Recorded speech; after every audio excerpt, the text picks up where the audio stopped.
बिस्मिल्लाहिर्रहमानिर्रहीम। अस्सलाम वालेकुम नाज़रीन। सारी रात का जागा हुआ हूँ। ये नहीं कि मुझे कोई इतना तरद्दुद था, मुझे सारी चीज़ें शाम को अजा हो गई थी कि लॉन्ग मार्च जो है वो अपने मंतकी अजाम को पहुँच चुका। मेरा कल का वीलॉग जो मैंने शाम 7 बजे करवाया था वो इस बात का गवाह है। मैंने उस वीलॉग के अंदर भी सम अप कर दिया था, बाकी जो थी अतमाम हुज्जती थी जो होनी थी। बहरहाल मेरा ख्याल था वो 12-1 बजे पहुंचेगा। मैं कोई तकरीबन 12:30 साढ़े 11-12 बजे सोने की कोशिश की तो किसी न किसी टीवी का फ़ोन आ जाए, कोई ना कोई बात हो जाए। बहरहाल मैं जो था, और हर दफ़ा लगता था कि आधे पौने घंटे बाद इमरान खान साहब डी चौक पहुंचने वाले हैं। ज़्यादा तजस्सुस ये था कि इमरान खान साहब ने सुप्रीम कोर्ट के ऑर्डर को वायलेट करना था, जो आज उनको वफाकी हुकूमत उनके खिलाफ कॉन्टेम्प्ट ऑफ कोर्ट की अपील कर दी है। लाजब बेंच बन गया, अभी बेंच बैठा है जब मैं वीलॉग करा रहा हूँ। उस पर भी जो है जो आएगा तो तबसरा कर देंगे, शाम तक आ गया। बहरहाल सुबह तक जागना पड़ गया। फिर मैं नमाज के बाद जो फजर के बाद सोने की कोशिश की तो फिर कोई ना कोई फ़ोन आ गया।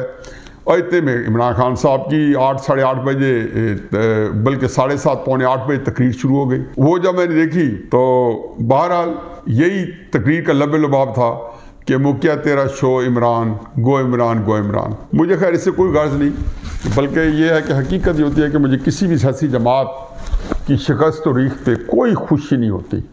मैं सियासी जमातों को, पीपल्स पार्टी जिसको मैं पहले दिन से नापसंद किया, उसकी वजूहत थी कि हमारी जो इस्लामी जमी तलबा की ग्रूमिंग थी, घर में मुस्लिम लीग थी, वो भी पीपल्स पार्टी के ख़िलाफ़ थी। जवानी के अंदर, कॉलेज के अंदर ओढ़ना बिछोड़ना इस्लामी जमी तलबा बनाया हुआ था, तो वो सारी चीज़ें काफ़ी थी कि पीपल्स पार्टी को नापसंद किया जाता।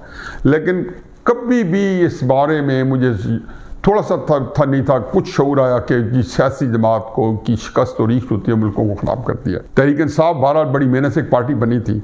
यह अलग बात है कि इमरान खान साहब ने इसको इस तरीके से इस्तवार किया है कि अगर ये मैं नहीं रहता हूँ ये पार्टी ना रहे। इसलिए आज के दिन तक तहरीक इंसाफ का नंबर 2 लीडर नहीं है। अगर खुदा न खासा इमरान खान साहब को कुछ हो जाए तो ये पार्टी तहलील हो जाएगी। इसकी जो हैयत है, इसकी तो अज्जाए तरकीबी है, वो तितर बितर हो जाएगी। और इमरान खान साहब अपने अलावा किसी को भी नहीं देखना चाहते। अब आ जाएं जी असल बात की तरफ। जो कुछ 4-5 महीने से मैंने इसके लॉन्ग मार्च के ऊपर और ख़ुसूसन इसकी सियासत के ऊपर पिछले 4-5 महीनों से जो कुछ मुल्क में होने वाला था और जो मेरे तखमीने थे अपोजिशन की सियासत के ऊपर, इमरान खान की सियासत जो बाद में उभरी और उसने मार्च में उसने एक नई उसमें जान पड़ी 2 महीने पहले, और फिर वो उसके बाद उसको एक तहरीक की सूरत में इमरान खान साहब ने पहुंचाया। तो जो कैलकुलेशन थी, जो अंदाजे थे, उनमें से अल्लाह का लाख लाख शुक्र है कि सारे पूरे हुए हैं। मैं ये नहीं कि उसमें से कई चीज़ें अच्छी भी हुई, बुरी भी हुई हैं। इमरान खान साहब का लॉन्ग मार्च, इसमें मुझे 2 सिर्फ थे खदशे थे। एक खदशा ये था कि ये सारा कुछ जो हंगाम है इसमें ज़्यादा इम्कान यह है कि केयर टेकर गवर्नमेंट बन जाएगी। उसका इम्कान में भी ख़त्म नहीं हुआ, क्योंकि केयर टेकर गवर्नमेंट जो है वो हमारी एस्टेब्लिशमेंट की एक ख्वाहिश है। और वो उन्होंने देखा कि इसमें से ये ना हो कि इमरान खान साहब को गिराने से अपोजिशन बहुत तकड़ी हो जाए और फिर एक नया मॉन्स्टर क्रिएट बन जाए। जो कि हमेशा वो यही देखते हैं कि जब एक सियासी जमात को कमज़ोर कर रहे होते हैं तो ला मुहाला दूसरी सियासी जमात का मजबूत हो जाती है। तो उन्होंने सोचा कि किसी तरीके से केयर टेकर आ जाए। ऑपोजिशन को सारे सलाम बावजूद है कि उनमें लग़ज़ियाँ भी आए और उन्होंने कई ऐसी चीज़ें मानने की कोशिश की जो केयर टेकर गवर्नमेंट के करीब करीब पहुँचती थी। लेकिन बहरहाल कुछ अपोजिशन के लीडर जो थे, मुझे एग्जैक्टली नहीं पता, लेकिन ज़्यादा इम्कान यह है कि जरदारी साहब, फिर फजल रहमान साहब, और कुछ उसमें यह है कि फिर नवाज शरीफ साहब ने भी दामे दुर्मे सुख ने सपोर्ट की कि वो उन्होंने बिल आखिर जो है एक रिस्की स्टैंड उस वक्त समझा जा रहा था, उन्हें इमरान खान साहब के मुकाबले में लिया और केयर टेकर गवर्नमेंट के मुकाबले में लिया, और बग़ैर किसी हील हुज्जत के एक क्लियर कट मैसेज भेजा कि हम जो है 1.25 साल अपने पूरे करेंगे और उसके बाद हम अगला इलेक्शन कराएंगे और इस दरमियान में हम पूरी रिफॉर्म्स करेंगे। इस रिजॉल्व के साथ आगे जा रहे थे। इमरान खान साहब के जितने जलसे जुलूस हुए तो उसमें मुझे पहले ही मैंने बता दिया था कि पेशावर, लाहौर, कराची को शुरू में भुगता देना और फिर जल्दी से लॉन्ग मार्च का डिसीजन करवा देना, तो मैं समझता था कि इमरान खान साहब के लिए ट्रैप है और उस ट्रैप में फंसे हुए हैं। और वो असल में उस वक्त चूंकि नशा से होता है, क्राउड की जो हाइप थी वो गैर मामूली हाइप थी। सोशल मीडिया ने तो वो अत मचाई थी कि खुदा गवाह है कि इमरान खान साहब के मुकाबले का बयानिया जो है उसको तो सिवाय आप अपने घर में, अपने ड्राइंग रूम में, अपने बेडरूम में, अपने करीबी दोस्तों के साथ डिस्कस कर सकते थे। पब्लिक में तो आपको ऐसे दबा लिया जाता था, दबोच लिया जाता था। टेलीविजन के ऊपर भी आके तहरीक इंसाफ के जो लोग थे वो इतने अग्रेसिव हो गए थे कि छक्के छूटे हुए थे अपोजिशन को सपोर्ट करने वाले लोगों के और अपोजिशन की लीडरशिप के भी, और उनकी हवाई उड़ी हुई थी और कई जगहों पे तो लोग अब जलसा देने से इनकारी थे। और एक ऐसा समा पैदा किया था, ऐसा रंग पैदा किया था जो इमरान खान साहब को उसका क्रेडिट देना चाहिए। एक बहुत ही बड़ा, हर तरफ लगता था कि इमरान ही इमरान है। और फिर जब वो कहता था तो उसको इसलिए अल्लाह के लहजे में उसने बोलना शुरू कर दिया। आखिरी दिन भी उसने कहा जी कल मैं निकल रहा हूँ, ये मेरे ख्याल कल परसों का या परसों से एक दिन पहले का, कि मैं निकल कि अल्लाह का हुक्म है मुझे कि आप जहाद के लिए निकलें। यानी कि अल्लाह ने उनको हुक्म भेजा कि इनको लेके जहाद के लिए निकलें।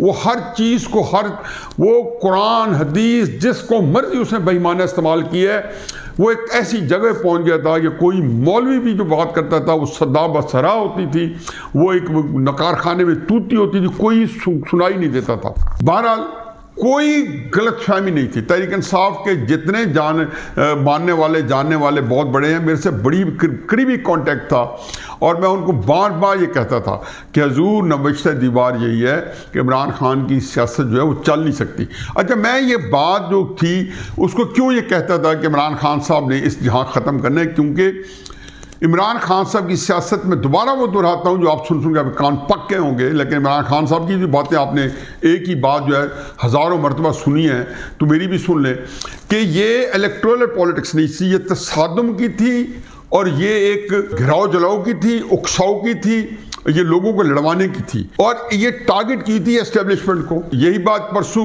मरियम नवाज शरीफ साहबा ने कही तो उन्होंने यही बात कही कि एस्टेब्लिशमेंट के लिए इमरान खान साहब आ रहा है, यानी कि 24 को ये कही कि 25 को आ रहा है। ये बात मैं कितनी दफ़ा अपने व्लॉग में कह चुका हूँ कि इमरान खान एस्टेब्लिशमेंट के लिए आ रहे हैं।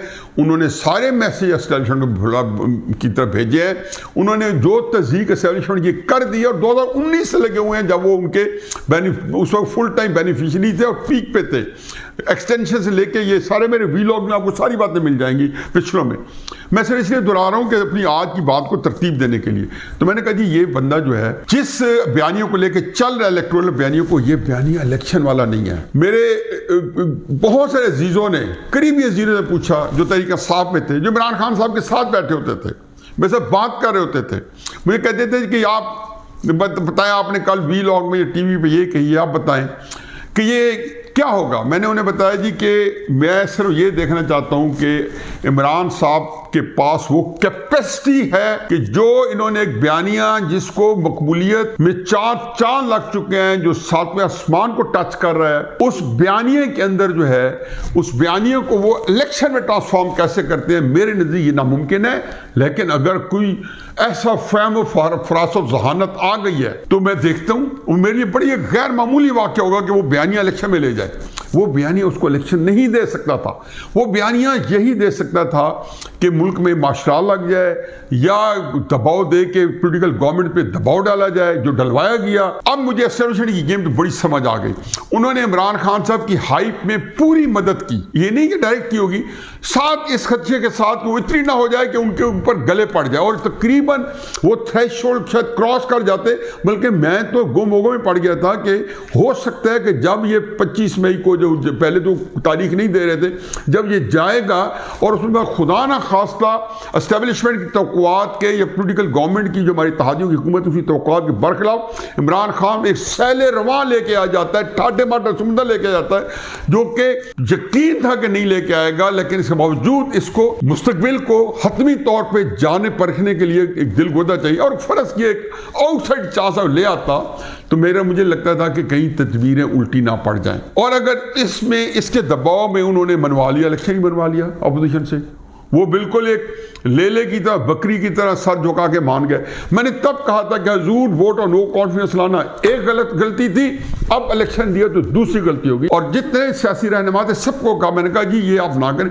मेरे साथ मुस्लिम नून के बड़े बड़े लीडर्स जो थे वो बहस करते थे, नहीं जी, क्योंकि अंदर से वो घबराए हुए थे या मान चुके थे, मेरिट पे मान चुके होंगे। उन्होंने कहा नहीं हमने तो फौरन इलेक्शन में जाना है। मैंने कहा आपके पास चॉइस ही नहीं है। शुक्र करें अगर जरदारी ने अकल दिखाई है या कि मौलाना फजल रहमान ने या नवाज शरीफ साहब की समझ में आई है, तो इन्होंने इमरान खान साहब ने वो जो गेम की एस्टेब्लिशमेंट की, जो प्रेशर डलवाया, तो उसमें अपोजिशन एक तो इलेक्शन बचा गई। लेकिन अल्लाह ताला कहता है कि जब मैं किसी को बर्बाद करता हूँ, जलील करता हूँ, रुसवा करता हूँ, खराब करता हूँ, पहले उसकी मत मारता हूँ। ये इमरान खान साहब के साथ हुआ। देखिए 22 को बैठ के उसे 25 को किया।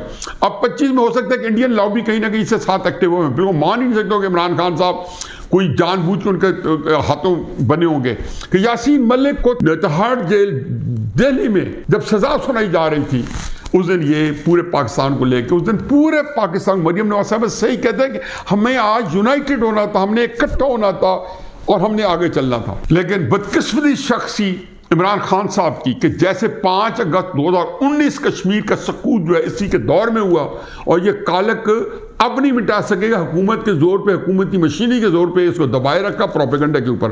अब प्रोपेगेंडा सामने आएगा, अब इश्तिहार भी आएंगे गवर्नमेंट के कि 5 अगस्त को इसने जो जो किया सारा ये गवर्नमेंट दिखाएगी। फिर यासीन मलिक के तिहाड़ जेल में उम्र कैद के ऊपर, मेरा यकीन जानो कल दिल खून क्या आंसू रो रहा था कि इतना क्या यासीन मलिक, हम तुम्हारे मुजरिम है 22 करोड़ लोग कि तुम्हारे ऊपर क्या बीत रही हो, हमारे मुल्क में हमने क्या हासिल किए हुए।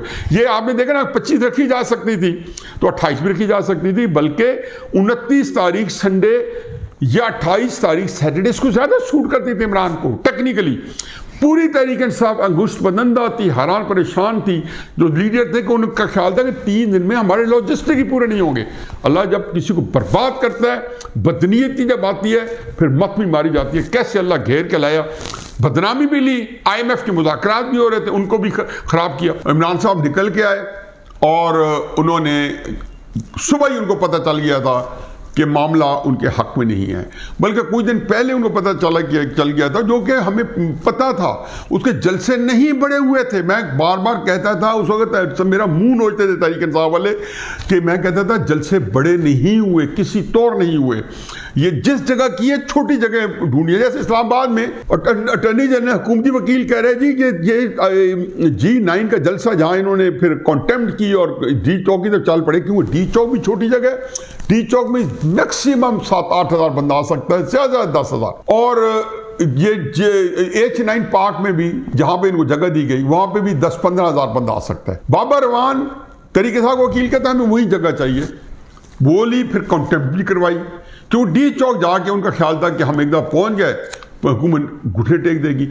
इनको हर तरह से खबर आनी शुरू हो गई, किसी जगह भी 4-5-7 हज़ार इकट्ठे होकर निकल देखो लाहौर के अंदर से, कोई माई कलाल को रोक ही नहीं सकता था, 5-7 हज़ार बंदों को। फिर मैंने कहा था इमरान खान आप 50 हज़ार बंदे अगर श्रीनगर हाईवे पे इकट्ठे कर लिए तो वो 50 हज़ार नहीं होंगे, 5 लाख बंदा होगा, और वो बंदा जो आपके लिए बहुत कारामद होगा। आपने KP आपको पूरे का पूरा तस्री के साथ आपने सारी अखलाकी गिरावट करप्शन की इंतहा कर दी कि आपने 3-4 दिन हज़ारों बंदों ने तहरीक इंसाफ की पूरी लीडरशिप पनाहगीर बन के KP में बैठ के खाबे उड़ाई थी सरकारी खर्चों के ऊपर। सरकारी वसाइल, गाड़ियां दौड़ रही थी, सरकारी पूरी की पूरी पुलिस, सिक्योरिटी सारे शामिल होकर वहां से अब निकले। सवाबी पे आप पहुंचे, जलसा किया, उनका ख्याल था सवाबी पे एक और मजमा आएगा असद कैसर साहब का, तो आप सवाबी से निकले। तो जिससे बहुत मुबालगा किया, उसने कहा जी अपने तहरीक इंसाफ के लोगों में से जो सेंसेबल थे कि 10-12 हज़ार लोग थे। मेरी इतला के मुताबिक 6-7 हज़ार बंदे सवाबी से चले। मैं कहता हूँ कि हकीकत है 10-15 ही होंगे, लेकिन क्योंकि मुझे पूरी तरह इतलात नहीं है मैं उसे अलाउंस देता हूँ। अब वो आए, इमरान खान साहब वहीं से उससे पहले आने से पहले मुज़ाकरात शुरू हो चुके थे। सुबह कह रहे हैं 30 घंटे का सफ़र। कल आपने देखा है कि उन्होंने कोई 2:30 बजे सफ़र शुरू किया और सुबह 7 बजे इस्लामाबाद थे। एक बार 15-16 घंटे में वो इस्लामाबाद पहुंचे। उसको कहते हैं मैं 30 घंटे के सफ़र में हूँ, यानी कि वो बता रहे मैं 24 तारीख को निकला हुआ हूँ। तो ये सूरत हाल थी, बड़ी तकलीफ देह सूरत हाल थी, बड़ी पैथेटिक थी कि इमरान खान साहब जो है इस हालत में पहुंचे। लेकिन हर सियासी सूझबूझ रखने वाले मामूली भी समझते थे कि ये इमरान खान साहब फंसने आ रहे हैं, और मैंने कहा था ये ट्रैप है। वो ट्रैप में आ गए और उसमें फंस गए, और इसके अंदर उसने सारी अपनी अखलाकी जो कदरें हैं उनको भी पामाल किया। गालम गलोच से लेके, गलाजा से लेके, बद अखलाकी से लेके, वो देखा सड़कों पे जो है पुलिस गुफ्तगू आपको औरतें कर रही है, मर्द कर रहे हैं। एक अजीब और गरीब पाकिस्तान का कल्चर उन्होंने कर दिया, गालम गलोच सारे ने अपने जिम्मे ले लिए सारी चीज़ें। अब इस बैकग्राउंड के साथ आप ये देखें कि मैं ज़रा थोड़ा सा इस पर एक फिक्र और ऐड करता जाऊं, और ये फिक्र पाकिस्तान की सियासी जमातों के लिए। और वो ये है कि इमरान खान साहब एक बैटल हारे हैं, इमरान खान साहब जंग नहीं हारे। ये ज़रूर ठीक है कि तीसरी दफ़ा इमरान खान साहब ने अपनी ज़िंदगी में अपने सियासी इमेच्योरिटी, नापुख्तगी की वजह से और भी बेशुमार दर्जनों फैसले किए जो मैं काउंट कर सकता हूँ, लेकिन 3 बड़े फैसले किए, जैसे तहरीक इंसाफ को ऑलमोस्ट खुड्डे लाइन लगा दिया, ऑलमोस्ट गड्ढे में फेंक दिया, नाकाबिल तलाफी नुकसान पहुंचाया। पहला फैसला उन्होंने 2008 के इलेक्शन का बायकॉट करके किया था। मैं उस वक्त साथ था, मैंने कहा इमरान तहरीक इंसाफ को दफन कर दोगे। फिर क्या हालात हुए कि मुस्लिम नून पीपल्स पार्टी ने बदकिस्मती से या बेवकूफ़ी से इकट्ठी हुकूमत बनाई पंजाब में, अपोजिशन की स्पेस खाली हुई, इमरान खान साहब ने वो स्पेस फिल कर दी। फिर उनके अंदर थोड़ी बहुत जान पैदा हुई, वो स्पेस उनको 2011 में मिलना शुरू हो गई। 2014 का धरना दे के फिर मैंने कॉलम लिखा था 2 अगस्त को, ये 14 अगस्त को निकले थे 2014 में, 2 अगस्त को कॉलम लिखा जंग में। मैंने कहा बंद गली में जा रहा है। उन्वान ही ये था इमरान खान तहरीक इंसाफ बंद गली में, उसका टॉपिक था वो। बेशक आप निकलवा के पढ़ लें। रात को हामिद मीर साहब ने कैपिटल टॉवर में बुलाया मुझे, उसने कहा जी आप कह रहे हो कि बंद गली में। मैंने कहा आप देख लें, ये यहां से आप देखें सियासत खत्म हो जाएगी। मुस्लिम नून वाले जैसे इस दफ़ा पस्से पर्दा मुज़ाकरात हो रहे थे, उस वक्त भी पस्से पर्दा मुज़ाकरात हो रहे थे। परवेज़ रशीद साहब ने मुझे कॉल किया, मैं उस वक्त इमरान खान साहब के सख्त मुखालिफ हो चुका था। मुझे कहते हैं क्या इलाज करें? मैंने कहा इसका बेहतरीन इलाज है कि इसको 1 साल धरने में बिठाएं, ये सफ़े हस्ती से मिट जाएगी। यही बात मैंने इनको अब के बारे में बताई है कि इसको धरना दिलाएं। और मैंने कहा था ना आपको कि 552 दिन का धरना दिलाएं, बल्कि इसको भी डबल कर दें और उठने ना दें वहाँ से।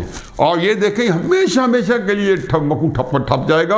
और ये अभी भी अगर थोड़ी सी बचत हुई है तो ये बावजूद है कि उन्होंने बिट्रे किया, आज उन्होंने अपने वर्कर को धोखा दिया है। परवेज़ रशीद साहब उस वक्त मुझे कहते हैं यार कोई संजीदा बात बताओ। मैंने कहा वो हजूर बाद में खैर APS हुआ और अल्लाह ताला ने इसकी मदद की, और ये धरने से 2014 वाले धरने से जान छूटी। और आज सुबह से ये मुज़ाकरात में पड़े हुए थे, और उसके बाद ये हकीकत है कि अदालत से भी ये रिफ्यूज मांग रहे थे। अदालत से भी इन्होंने ये मांगा कि वो अदालत फैसला करे कि जलसा ख़त्म करें और जाएं। अदालत की तौहीन भी की कि उन्हें समझ नहीं आती थी कि अपने क्योंकि ये क्राउड को मुतमईन करना चाहते थे कि हमने जो पिछले 1.5 महीने 2 महीने से इनको हमने इनके अंदर हमने इनको बावला किया हुआ है, ये जुनूनी बनाया हुआ है, तो इनको हम कैसे सेटल करेंगे। आज जब उसने किया तो क्राउड धाड़े मार मार के रो रहा था। बाद में उससे ज़्यादा एक और तकलीफ दे बात, आधे से ज़्यादा लोगों को, आधे से ज़्यादा तो नहीं, कई सैकड़ों लोगों को, दर्जनों लोगों को ये वहाँ छोड़ के चले गए। उनका वाली वारिस कोई नहीं, उनके पास वापसी का किराया नहीं है, कोई जनात एवेन्यू में फिर रहा है, कोई डी ग्राउंड में फिर रहा है, कोई TV वाले दिखा भी रहे उनके इंटरव्यू, वो गालियाँ देते फिर हैं जिनको वर्कर्स बुलाए थे। अब ये वर्कर्स जो है इनसे बिल्कुल डिटैच हो जाएंगे। लेकिन उसमें जो बात मैं कह रहा हूँ कि 3 दफ़ा इमरान खान, ये तीसरी दफ़ा, 2 दफ़ा इमरान खान साहब तबाह बर्बाद हुआ, लेकिन वो निकल आया। इसलिए डिस्काउंट ना करें इमरान खान साहब को। ये ज़रूर है कि अगले चंद सालों में इमरान खान साहब अब कोई बड़ा काम नहीं कर सकते। अब वो लाहौर का जलसा, पहले भी उनका जलसा जो था इतना बड़ा नहीं था, कुछ भी नहीं था, बस इज्जत इनकी रखी गई, ये नहीं रखी गई, उसको मारे गोली। कभी भी वो रेफरेंस पॉइंट के तौर पे याद नहीं रखा जाएगा। जैसे 30 अक्टूबर 2011 का जलसा या 25 दिसंबर 2011 का कराची का जलसा, इनको रेफरेंस पॉइंट के तौर पे याद कर रखा जाता है। या 10 अप्रैल 1986 बेनज़ीर का लाहौर में जलसा, या 23 मार्च 1940 के आज़ाद रहमतुल्लाह अलैह का करारदाद पाकिस्तान, इसी मिनटो पाक के अंदर जलसा जो हुआ, इकट्ठ हुआ, ये रेफरेंस पॉइंट है। कहा जाता वो देखो उतना बड़ा जलसा कर लिया, इस जलसे को इनको कोई इसके एक जलसा भी नहीं याद रखा जाएगा। यही हक्कानियत है इन जलसों की कि नहीं जलसे बड़े थे, और अब ये भी नहीं हो सकेंगे बड़ा अर्सा तक। ये 6 दिन नहीं, मैंने जैसे उन्होंने कहा ना, मैं सुन रहा था सामने, हकीकत है मैं रात का जागा हुआ ना होता तो मैं इससे वीलॉग थोड़ा और इसमें कई चीज़ें डालता। तो सामने जब देखा तो उसने कहा 6 दिन बाद, तो मैंने वही बुड़बुड़ाया, अकेला बैठा था कमरे में, मैं कि इमरान खान साहब नाउ और नेवर। और आखिरी बात यह है कि मैंने बहुत सारे तहरीक इंसाफ के साथ इस फोन के अंदर शर्तें लगा रखी हैं, और ये बात मैंने उनको लिख के बताई थी कि इमरान खान साहब की सियासत जो है पेरिश हो जाएगी, जो मैंने आपको वीलॉग में बताई है। अगर इमरान खान साहब की खिलाफ बचती तो फिर हमारी एस्टेब्लिशमेंट ने पेरिश होना था। इतना बड़ा टकराव था, और एस्टेब्लिशमेंट ने बड़ी जल्दी किया कि बेवकूफ़ी करने की बजाय PMLN की गवर्नमेंट को और पीपल्स पार्टी की और मुस्लिम अपोजिशन की गवर्नमेंट को अपसेट करने के, उन्होंने यकसुई के साथ बता दिया कि आप जो करना चाहते हैं आइन के मुताबिक करें। इमरान खान साहब, जिंदगी में एक बात याद रखें, कितनी आपके अंदर तमो, कितनी लालच और कितनी खुदगर्जी है, खुदा के वास्ते इस पाकिस्तान की गर्ज को पांव के नीचे नहीं रोंदना, आईनी हुकूमत को गैर आईनी तरीके से नहीं हटाना। मैंने कहा था आपका डिसएडवांटेज क्या है कि आप झूठ के ऊपर एक मौक़िफ़ चला रहे हैं, और झूठ के लिए ज़रूरी है कि आपको रिजल्ट मई या जून में चाहिए, क्योंकि झूठ ने जून का महीना नहीं टपना था, उसने तहलील होकर रह जाना था। झूठ के पाँव नहीं होते, झूठ ने ख़त्म होना था। आपने एक एक बात झूठ बोली, आपने तिफल तसलियाँ दी। आपकी आज भी डिमांड गैर आईनी है। खुदा के वास्ते अपनी खुदगर्जी को, अपनी लालच को, अपनी तमा को और लोगों को गुमराह करने की बजाय अब भी अपने आप को कम से कम ये देख लो कि सियासत आपकी शायद फिर भी बच जाए, और फिर भी आप इलेक्शन की सियासत जो है ही आपको बचाएगी। ये आपको शॉर्टकट नहीं बचाएंगे कि न्यूट्रल जो है जानवर होता है। अमर बिल मारूफ का भी आपने इस्तेमाल किया, जिहाद को भी इस्तेमाल किया कि एस्टेब्लिशमेंट दबाओ कि मुझे आप इक़्तिदार दें। फिर आखिर में कहा अब मैं आ रहा हूँ न्यूट्रल रहना, मुझे कुछ न कहना। ये आपकी टोटल इखलाकी या प्रिंसिपल या असूली मौक़िफ़ थे, जिसका आपने बाजा बजाया। आपका अपना बाजा बज गया। आज आप ये बैटल जो हारे हैं, मैं फिर कहता हूँ आप जंग नहीं हारे, लेकिन इस बैटल के असरात कई साल रहने हैं।